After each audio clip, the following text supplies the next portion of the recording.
ثابتين.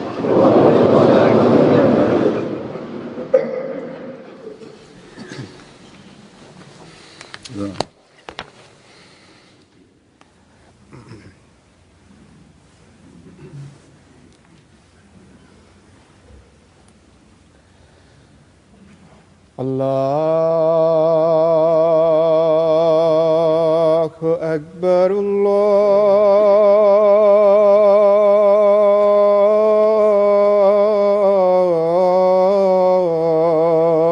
الله أكبر الله أكبر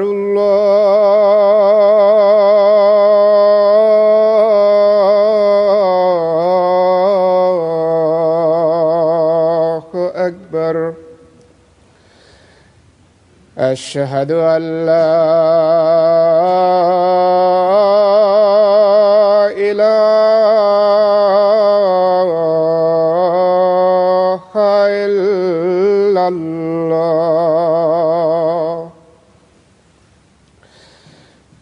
أشهد أن لا إله إلا الله. أشهد أن محمدًا رسول الله.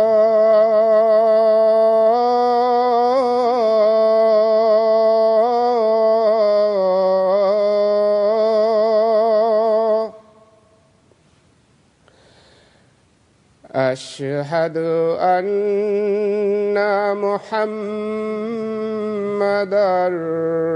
رسول الله.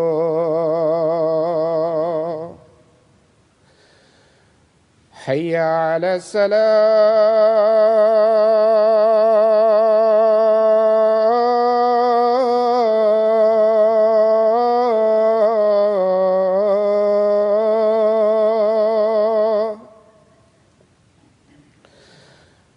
حي على الصلاة.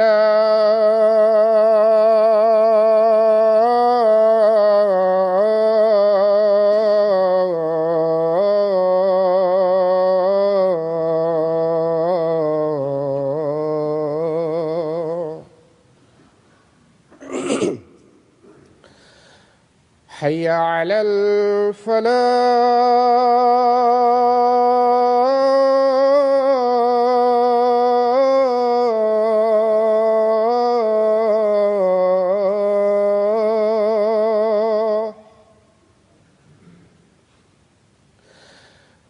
حي على الفلاح.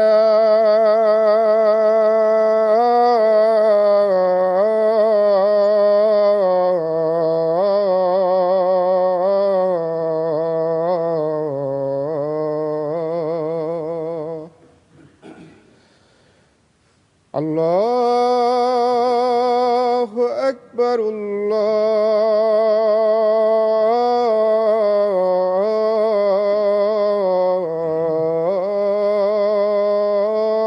الله أكبر. لا إله إلا الله.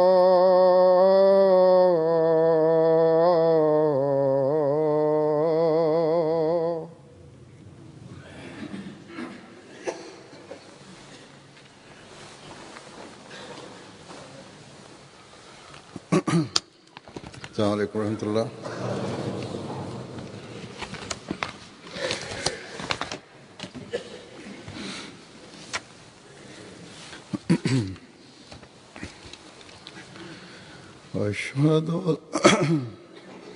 أشهد أن لا إله إلا الله وحده لا شريك له وأشهد أن محمدًا عبده ورسوله.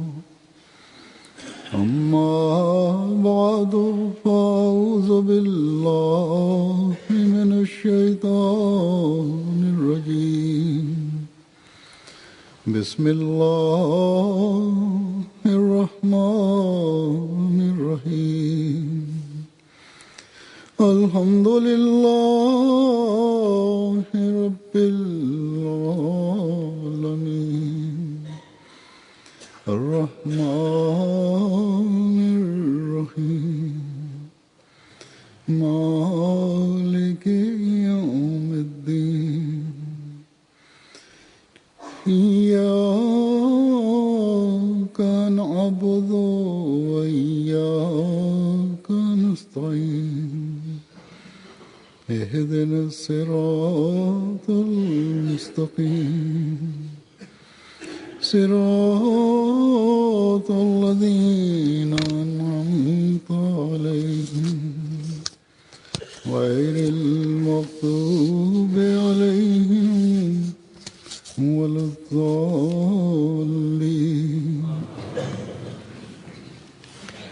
يا أيها الذين آمنوا كونوا قوامين بالقسط شهداء لله ولو على أنفسكم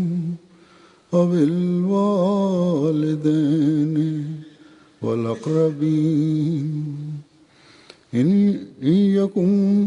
يكن غنيا أو فقيرا فالله أولى بهما ولا تتبعوا الهوى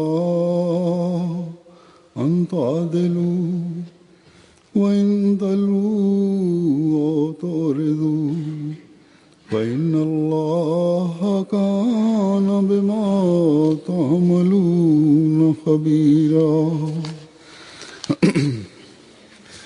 يا أيها الذين آمنوا كونوا قوامين لله شهداء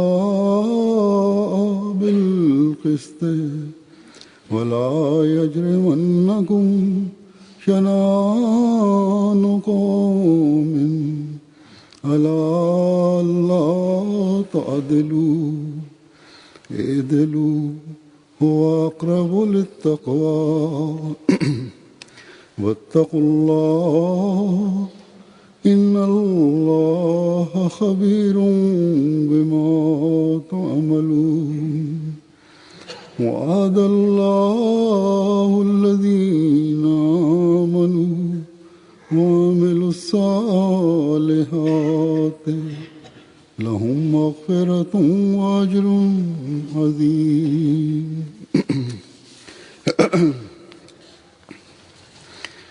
इन आयात का तर्जुमा है कि ऐ वो लोगों La traduction de ces versets est comme suit.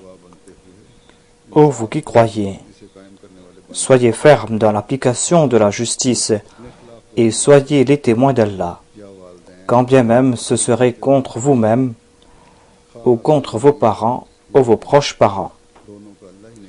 Que ce soit un riche ou un pauvre, Allah est plus attentif à eux que vous ne l'êtes. Ne suivez donc pas vos vils désirs pour que vous puissiez agir équitablement. Et si vous êtes ambigu dans votre témoignage, ou si vous l'éludez, souvenez-vous qu'Allah est très conscient de ce que vous faites.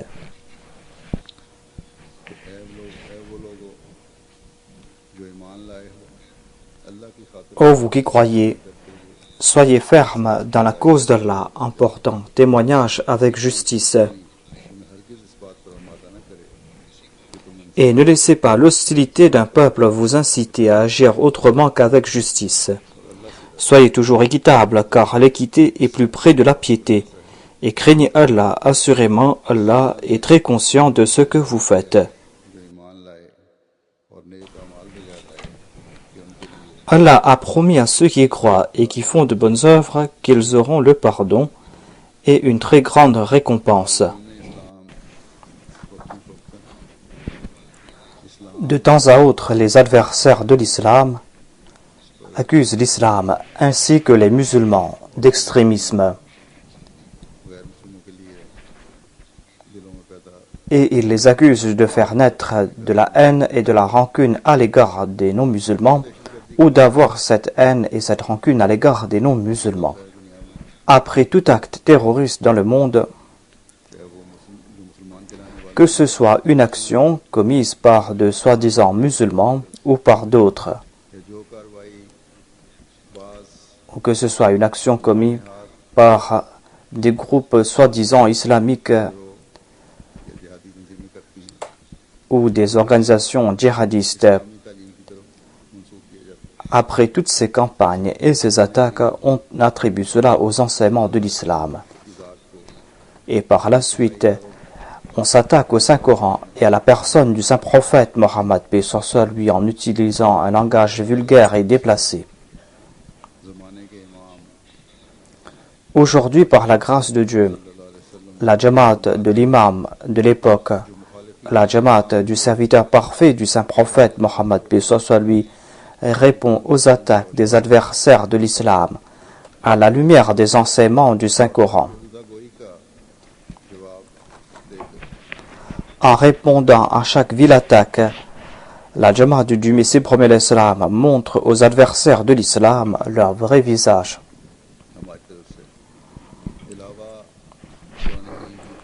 Nous présentons différents versets qui refutent l'extrémisme et nous présentons aussi ces versets que je viens de citer en début de ce sermon.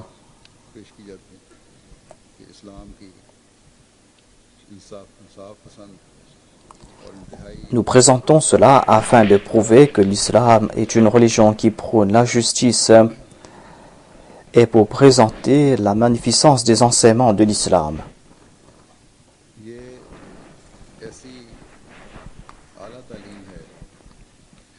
Ces préceptes de l'islam sont si sublimes que tout non-musulman imbu de justice ne pourra que faire ses éloges en entendant ces enseignements.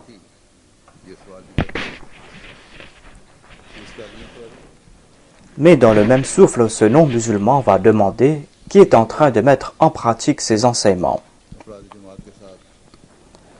Ceux qui sont en contact avec les membres de la Jamaat, ces non-musulmans le savent et généralement ils nous le disent. Ils disent que nous voyons quelque peu la pratique de ces enseignements dans les membres de votre communauté. Mais vous êtes une minorité parmi les musulmans. Vous êtes une toute petite communauté. Nous voulons voir l'image véritable de l'islam dans les autres musulmans.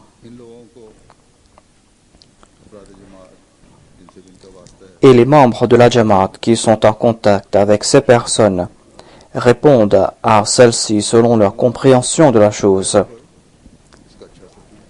Et dans la plupart des cas, cela laisse de bonnes impressions sur les non-musulmans.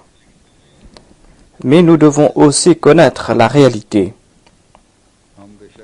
Et il est important de faire notre introspection.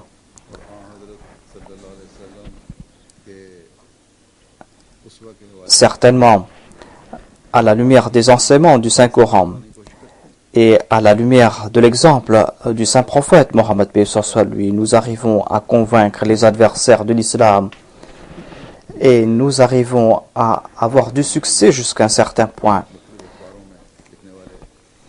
C'est pour cette raison que maintenant, dans le monde, lorsqu'il y a des articles publiés sur l'islam, des fois, ils citent le nom de la communauté et des fois, sans citer son nom, ces articles indiquent qu'il y a une minorité dans l'islam qui est contre l'extrémisme. L'extrémisme que nous voyons parmi les musulmans.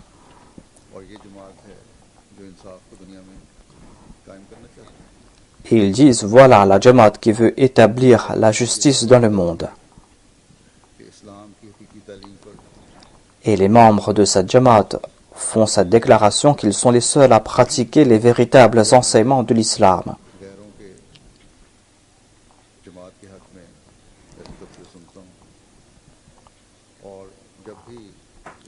Quand j'entends de tels propos de la bouche des non-musulmans, et lorsque je présente les beaux enseignements de l'islam aux non-musulmans, j'ai aussi un autre souci en tête.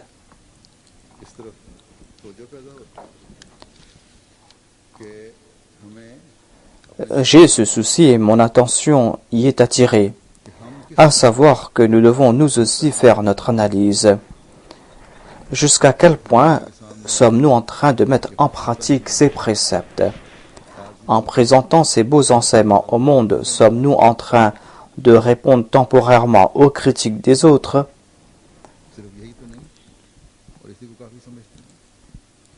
Est-ce que cela doit s'arrêter là? Est-ce que cela suffit? Et quand vient le moment et que le monde nous scrute, il constatera que nous ne sommes pas à la hauteur de ces enseignements.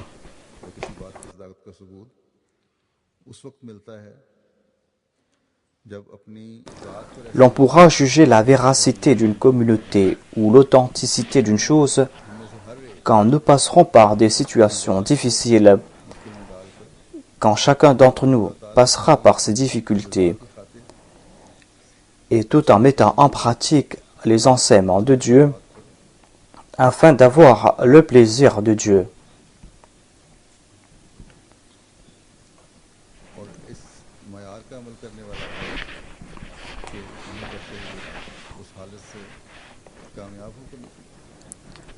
Et cela va se faire quand nous allons accomplir des actions si élevées que nous sortirons de cette situation avec succès.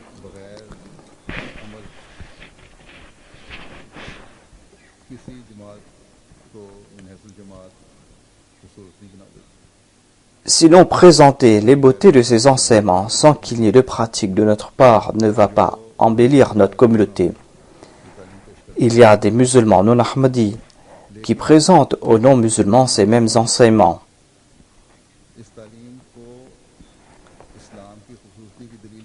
En présentant ces enseignements de l'islam comme une preuve de la beauté de l'islam, cela va peut-être rendre attrayantes ces personnes aux yeux des non-musulmans.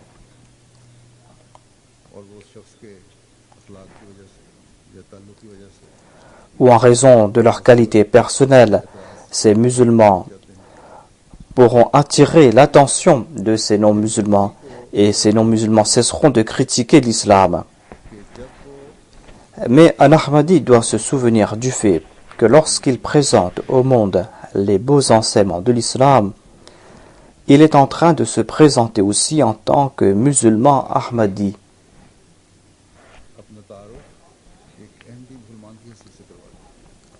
En même temps, il est en train de se définir comme un musulman Ahmadi.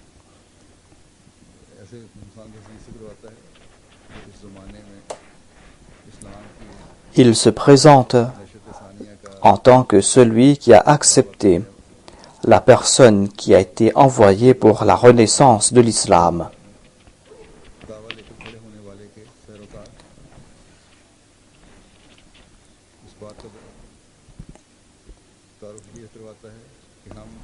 Il se présente comme le suivant de celui qui a été envoyé par Dieu pour la réforme de l'islam.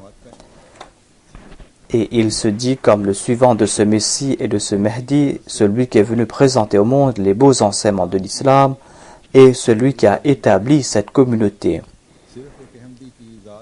Le fait qu'un Ahmadi présente de beaux enseignements de l'islam ne doit pas suffire pour que cet Ahmadi soit digne d'éloge. Il présente en fait aux non-musulmans une communauté qui prône la paix, qui pratique la justice, qui dit la vérité et qui pratique les véritables enseignements de l'islam.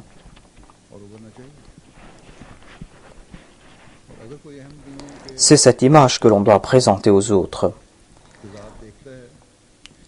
Et si quelqu'un va voir des contradictions entre les paroles et les actions d'un Ahmadi, il ne va pas dire que celui-ci dit quelque chose pour faire autre chose, ou que cette personne ne dit pas la vérité, ou que cette personne ne respecte pas les conditions de la justice. Cette personne va dire que il y a un tel qui est un Ahmadi,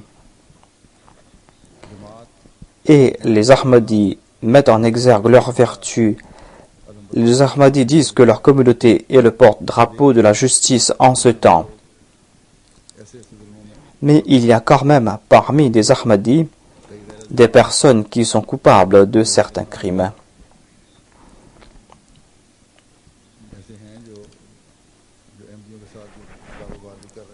Il y a par exemple des non-Ahmadis qui font des affaires avec des Ahmadis, et lorsqu'il y a des désaccords, et lorsque tout cela se termine par des procès, ces non-Ahmadis m'écrivent en disant qu'il y a un tel qui est un Ahmadi et j'ai placé ma confiance en lui et celui-ci a créé des problèmes pour moi. Et maintenant, cet Ahmadi n'est pas en train de témoigner en toute justice et il ne m'accorde pas ce qui m'est dû en toute justice.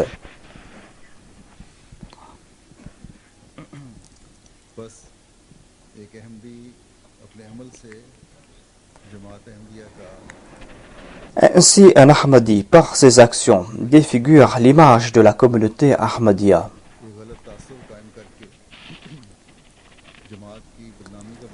Il laisse de mauvaises impressions concernant la Jamaat et il discrédite la Jamaat.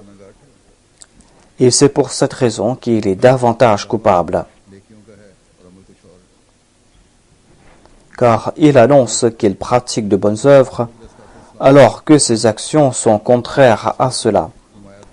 Le Messie premier alayhi salam avait lui aussi ce même souci. C'est pour cette raison qu'il a dit que ne dites pas être mes suivants pour ensuite me discréditer. Voilà en bref ce qu'il avait dit. C'est-à-dire, aucun Ahmadi, quel que soit son statut, ne doit pas accomplir pareilles actions qui pourront déshonorer le Messie premier alayhi salam et déshonorer sa Jamaat.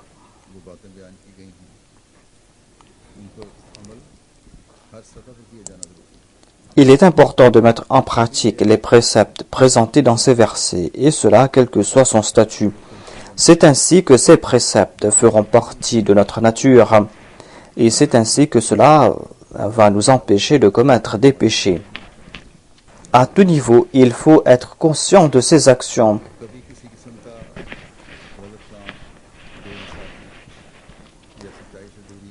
Il ne faut commettre aucun péché, aucun acte injuste, aucune action qui soit loin de la vérité ou penser à nuire à autrui.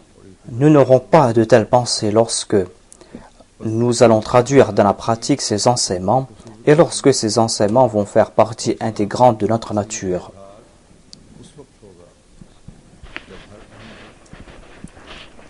L'on pourra présenter les beaux enseignements de Dieu et la belle image de l'islam lorsque tout Ahmadi, quel que soit son niveau, sera le reflet de ses préceptes à travers ses paroles et ses actions. Et lorsque à tout niveau l'on va essayer d'atteindre les normes fixées dans ces versets, que ce soit à la maison, que ce soit dans la société, que ce soit avec les siens ou que ce soit avec les autres et que ce soit avec ses ennemis. Et c'est là que nous serons considérés comme de véritables croyants. C'est là que nous allons honorer notre engagement en tant que suivants de l'imam de l'époque.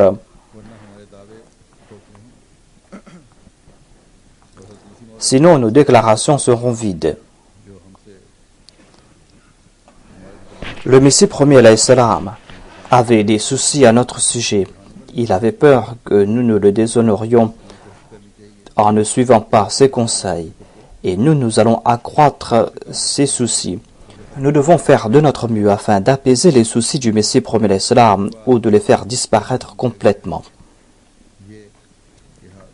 La première chose qui a été dit ici est que nous devons faire preuve de justice en toutes choses. Nous devons témoigner pour la cause de Dieu. Nos témoignages doivent être en accord aux préceptes de Dieu. Nous ne devons pas chercher des avantages personnels en présentant ces témoignages. Notre seule pensée, c'est d'essayer d'avoir le plaisir de Dieu. Notre seule pensée, c'est d'essayer de faire plaisir à Dieu. Ensuite, il est dit que pour atteindre cette norme, il faut faire preuve d'équité au plus haut point. Et l'on ne pourra pas pratiquer la justice à son plus haut point sans pratiquer la vérité.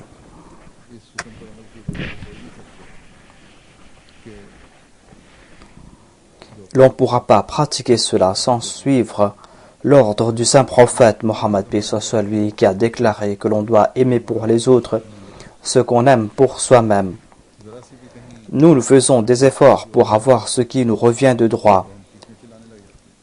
Si on lèse nos droits quelque part, nous commençons à protester, à râler. Mais quand il est question des droits des autres, nous commençons à chercher des prétextes. S'il est question de rendre justice à sa personne, nous commençons à présenter tous les versets du Saint-Coran ayant trait à l'équité. Nous présentons ces versets devant celui qui va juger notre conflit. Et au prix de grands efforts, nous allons chercher des hadiths pour conjurer celui qui a usurpé nos droits et celui qui va juger le différend de craindre Dieu. Nous allons présenter les dires du Messie premier alayhi salam. Mais lorsqu'on nous demande de témoigner en toute équité, eh bien, au lieu de témoigner en toute justice, au lieu de dire la vérité, nous commençons à faire des déclarations ambiguës pour compliquer l'affaire davantage ou pour que l'on juge l'affaire en sa faveur ou en faveur de ses proches. Un véritable croyant ne doit pas agir ainsi. Le véritable croyant a reçu cet ordre, à savoir qu'il doit toujours accorder préférence au plaisir de Dieu. Et toute autre chose va dépendre du plaisir de Dieu. Cela va se faire lorsqu'on aura le courage de témoigner contre sa personne. Lorsqu'on aura le courage de témoigner contre sa personne et quand on ne va pas se soucier qu'en disant la vérité, en présentant ce vrai témoignage, l'on va se mettre en grande difficulté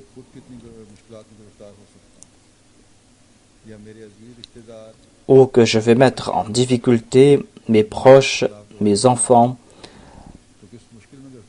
et que si je commence à témoigner contre eux, ils seront en grande difficulté et je vais m'empêtrer dans des difficultés.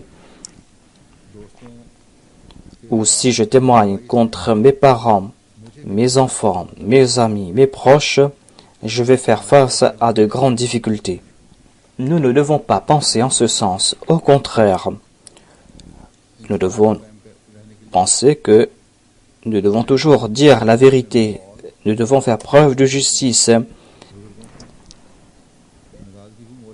Et pour cela, nous devons être prêts à tirer la colère de ceux qui nous sont proches, de nos parents et de nos aînés.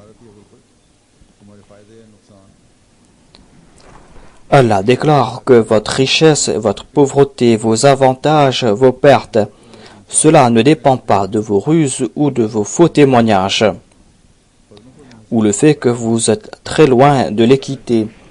Vos avantages et vos pertes dépendent de Dieu et de sa grâce.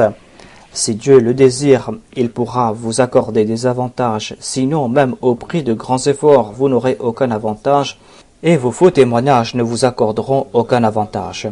Il se peut que vous en tiriez quelque avantage matériel temporaire, mais par la suite, vous allez attirer la colère de Dieu. Vous allez subir de si grandes pertes que vous ne pourrez pas les endurer.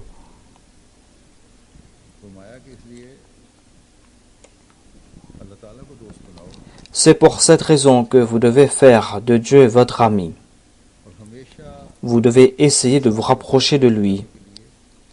Et afin de respecter toutes les conditions de la justice, vous devez toujours dire des paroles sans équivoque, sans aucune ambiguïté.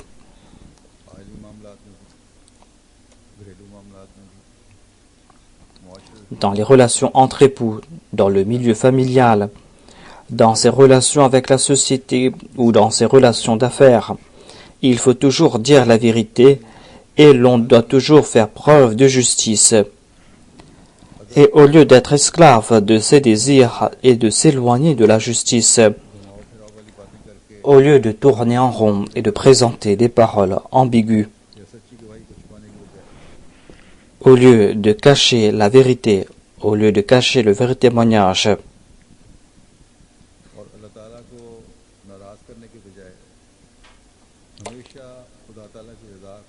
et au lieu de s'attirer la colère de Dieu. Au lieu de tout cela, le véritable croyant doit toujours avoir pour objectif le plaisir de Dieu. Il y a un incident au cours de la vie du Messie premier l'Islam, lorsqu'il a été appelé à témoigner.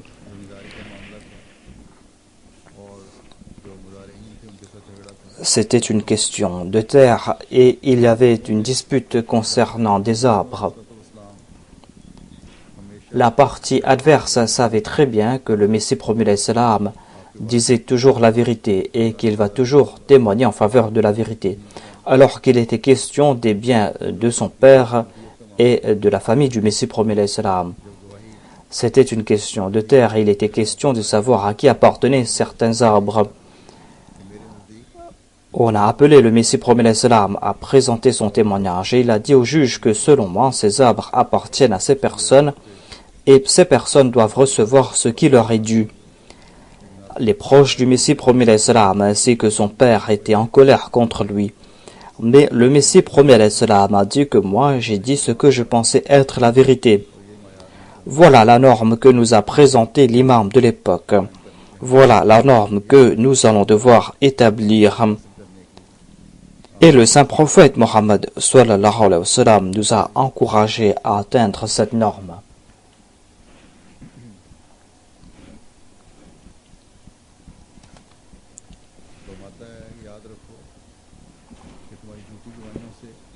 Dieu déclare dans ces versets que vous pouvez tromper les gens de ce bas monde en présentant de faux témoignages. Mais vous ne pouvez pas tromper Dieu. Il est dit فَإِنَّ اللَّهَ كَانَ بِمَا تَعْمَلُونَ خَبِيرًا. C'est-à-dire, certainement Dieu est très conscient de chacune de vos actions. Vous ne pourrez rien lui cacher. D'une part, nous annonçons que nous voulons répandre la paix dans le monde. Nous déclarons que nous voulons nous maintenir sur les voies de la vérité et guider le monde. Voilà nos déclarations, alors que d'autre part, s'il y a des contradictions entre nos paroles et nos actions, pour que nous ayons quelque avantage matériel insignifiant, si nous agissons ainsi, nous ne pourrons pas nous maintenir sur les voies de la vérité. Nous ne serons pas de ceux qui mettent en application la justice. Nous ne serons pas de ceux qui répandent la paix dans le monde. Au contraire, nous allons fomenter des troubles dans le monde.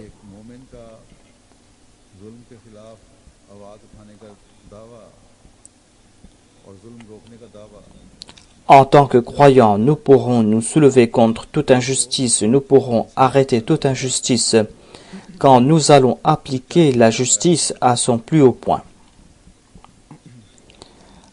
Quand nous allons nous maintenir à un niveau très élevé dans le domaine de la vérité, lorsque nous allons témoigner et lorsque nos témoignages seront en accord aux préceptes de Dieu.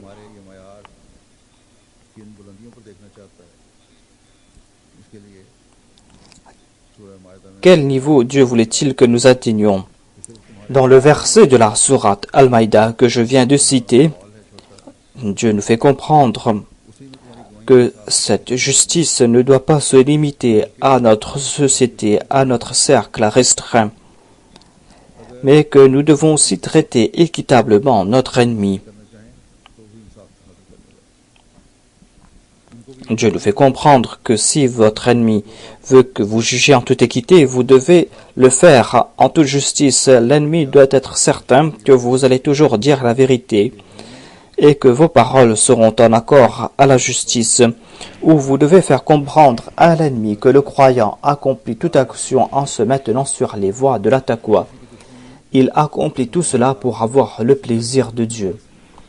Et l'hostilité à l'égard de n'importe qui ne doit nous détourner de la justice et de la vérité.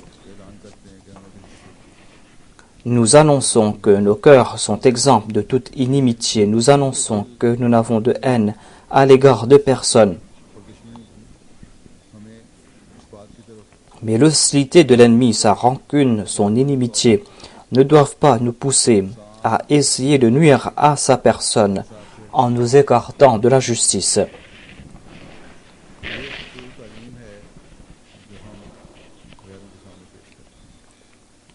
Voilà l'enseignement des plus sublimes que nous présentons à des non-musulmans. Et c'est ainsi que nous leur présentons les beautés des enseignements de l'islam. Et en entendant nos propos, ils veulent connaître davantage à propos de l'islam.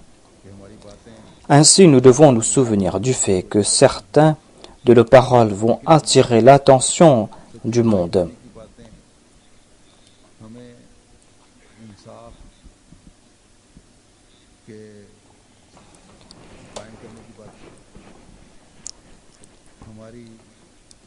Nous disons que nous allons présenter le vrai témoignage.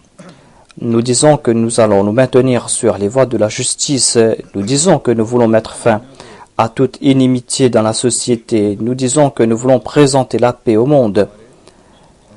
Toutes ces déclarations vont attirer l'attention du monde lorsque nous-mêmes, en premier, nous allons traduire cela dans la pratique. Dieu a placé de grandes responsabilités sur nos épaules. Il a déclaré que vous devez être ferme dans l'application de la justice, c'est-à-dire vous devez aller en profondeur. Qawam signifie aller au fond des choses et accomplir une action de manière constante et continuelle afin d'établir la justice. Puisqu'il est question ici de justice, cela veut dire que vous devez aller au fond de la chose. Vous devez essayer d'établir la justice de manière constante et faire preuve de persévérance. Vous devez faire des efforts infatigables et soutenus. C'est cela qui va établir la paix dans le monde et c'est ainsi que le monde va recevoir le message de paix. Aujourd'hui, c'est la tâche d'un véritable croyant, d'un véritable Ahmadi que d'établir la justice dans le monde et de répandre la vérité et de garantir la paix et la sécurité. Et pour cela, il doit le faire de manière continuelle en ayant en tête les aspects les plus subtils de la justice. C'est là la tâche d'un Ahmadi. Aujourd'hui, ce sont les musulmans Ahmadis qui annoncent que nous sommes les véritables musulmans. Les Ahmadis annoncent que nous sommes les véritables croyants parce que nous avons accepté l'imam de l'époque. Parce que nous avons compris les véritables enseignements de l'islam.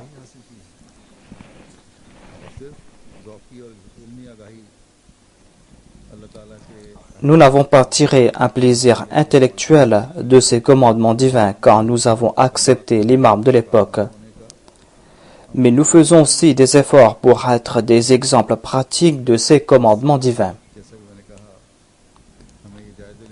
Ainsi, nous devons faire notre analyse et voir jusqu'à quel point nous sommes en train de nous maintenir sur les voies de la justice et de la vérité. Et nous allons devoir jauger nos cœurs. Le Messie premier salam lui-même avait témoigné contre sa personne et il avait témoigné contre son père et n'avait accordé aucune importance à des avantages matériels. Aujourd'hui, nous qui disons être ces suivants, est-ce que nous sommes en train de faire des efforts pour atteindre la même norme? Si nous sommes en train de faire ces efforts pour atteindre cette norme, eh bien, nous allons devoir nous demander pourquoi est-ce qu'il n'y a plus de confiance dans nos foyers. Dans ces maisons où il n'y a plus de confiance, on doit se poser cette question. Pourquoi cela?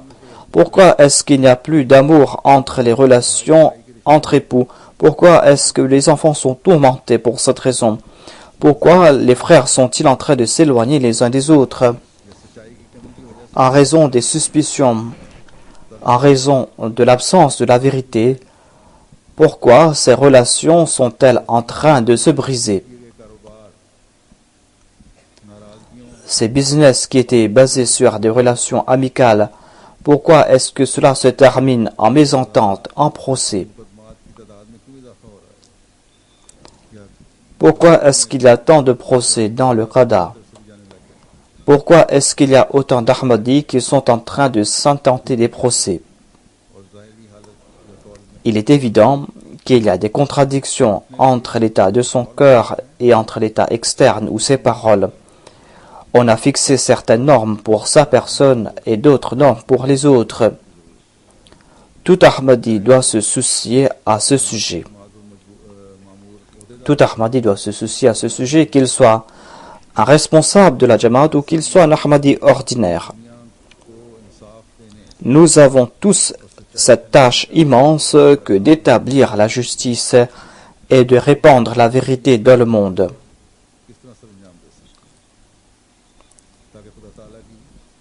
Et comment pourrons-nous accomplir cette action en nous réformant? Comment pourrons-nous le faire afin d'avoir le plaisir de Dieu et pour que nous puissions profiter des promesses divines suite au pardon de Dieu, afin que nous puissions être récompensés par Dieu? Pour cela, nous allons devoir regarder de près les actions qui sont préconisées par Dieu et nous allons devoir les traduire dans la pratique. Le Messie premier l'Islam a déclaré que il n'y a pas de plus grande forteresse que la protection de Dieu.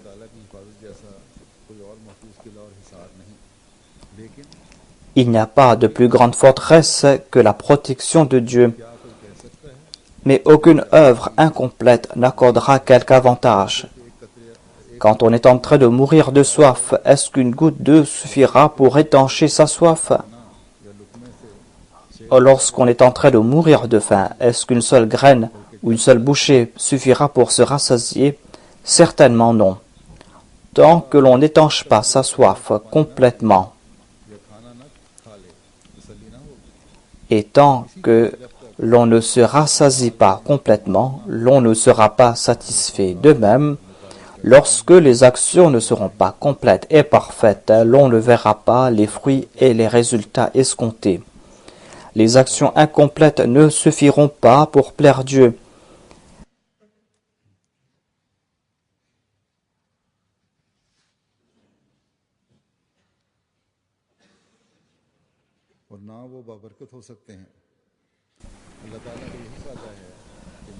Et ces actions ne seront pas bénies par Dieu. Voilà la promesse faite par Dieu. Il déclare: accomplissez ces actions pour mon plaisir et je vais vous bénir. Ainsi, Dieu nous a confié la responsabilité de transmettre le message de paix au monde et pour cela, nous allons devoir faire preuve de justice à tout niveau. Nous allons devoir établir la vérité et l'on pourra établir la justice lorsqu'on va connaître à fond les commandements de Dieu et lorsqu'on va traduire cela dans la pratique. Lorsqu'on va connaître à fond ses devoirs envers Dieu et lorsqu'on va traduire cela dans la pratique. Et lorsqu'on va connaître à fond ses devoirs envers les hommes, et lorsqu'on va suivre les préceptes de Dieu à ce sujet, et lorsqu'on va mettre cela en pratique. Que Dieu nous en accorde la possibilité afin que nous puissions établir la justice dans nos maisons, dans nos sociétés, pour en faire l'image du paradis, et afin que nous puissions aussi accomplir nos devoirs quant à la prédication en suivant les enseignements de l'islam.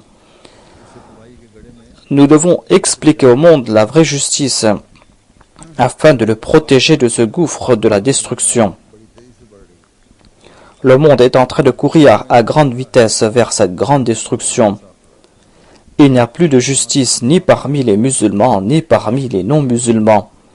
Non seulement qu'il n'y a plus de justice, mais les atrocités sont en train d'atteindre leur comble. Seule la Jamaat Ahmadiyya pourra ouvrir les yeux du monde et prévenir le monde de ces atrocités afin que le monde ne tombe pas dans ce gouffre. Chacun d'entre nous dans son cercle respectif doit faire des efforts en ce sens. Et en faisant ces efforts, nous devons aussi nous consacrer entièrement à la prière. L'injustice que nous voyons dans les pays musulmans et les conséquences de leurs mauvaises actions les ont empêtrés davantage dans des troubles internes. Mais d'autre part, ils sont entourés par des dangers externes. Ces dangers sont arrivés jusqu'à leur porte. Apparemment, une grande guerre est sur le point de s'éclater. Même si le monde n'ignore pas ses conséquences, en tout cas, le monde n'accorde pas aucune importance à cela. En de telles situations, les serviteurs du Messie, du Saint-Prophète, doivent jouer leur rôle et protéger le monde de la destruction. Et pour cela, nous devons nous consacrer comme il se doit à la prière. Que Dieu fasse que nous puissions nous en acquitter et que nous puissions protéger le monde de la destruction.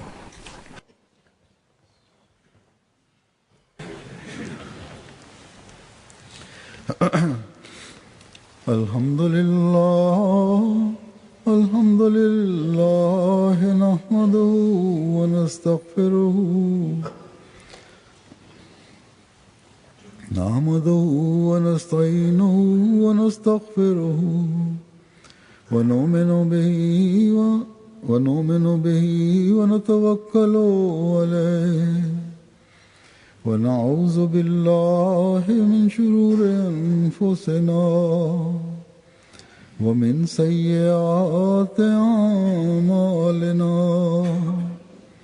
من يهده الله فلا مضل له ومن يضلل فلا هادي له ونشهد أن لا إله إلا الله ونشهد أن محمدا عبده ورسوله عباد الله رحمكم الله إن الله يأمر بالعدل والإحسان وإيتاء ذي القربى وينهى عن الفحشاء والمنكر والبغي يعظكم لعلكم تذكرون اذكروا الله يذكركم وادعوه يستجب لكم ولذكر الله أكبر